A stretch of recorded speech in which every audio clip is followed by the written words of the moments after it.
this boast, and I feel sad for her child. She literally gave her best and all you can do is pressure them. Poor baby don't deserve that kind of mother. I'm proudly saying that my parents' mama never ever mention about high grades, like they compare us to other children who have high grades. Average yet they always said, pagbutihin ninyo lang pag-aaral nyo.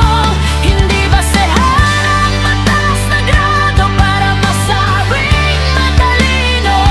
Makatapos lang kayo at may maganda trabaho. Sobrang okay na kami para at least kahit sa pagtanda namin.